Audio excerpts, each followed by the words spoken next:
Dalam gelap malam, aku mencari cahaya.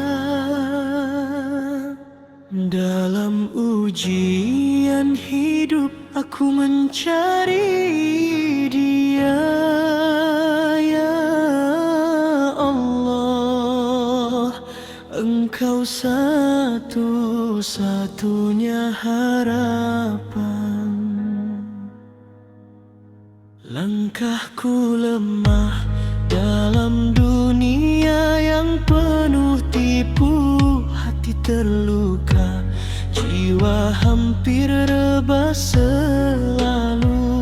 Namun aku bangkit bila menyebut namamu. Dalam sujud aku temui kekuatanku. Walau dunia menghina, walau manusia melukai, aku tetap berdiri kerana Allah di sisi.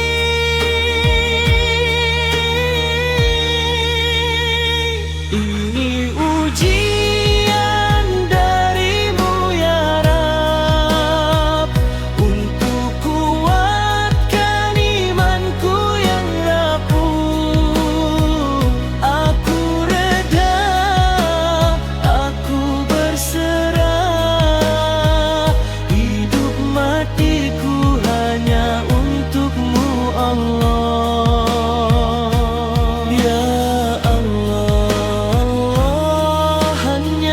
Kau tujuan hidupku.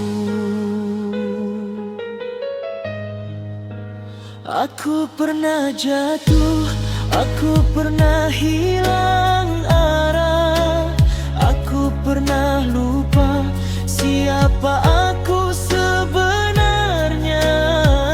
Tapi rahmatmu tak pernah pergi, kasih sayangmu sentiasa menanti.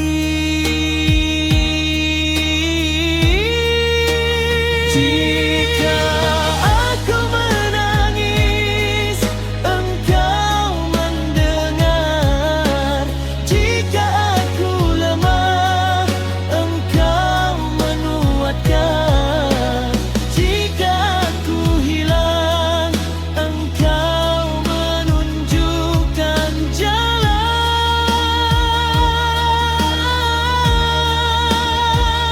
Ini ujian darimu ya Rabb, untuk sucikan hatiku yang lemah.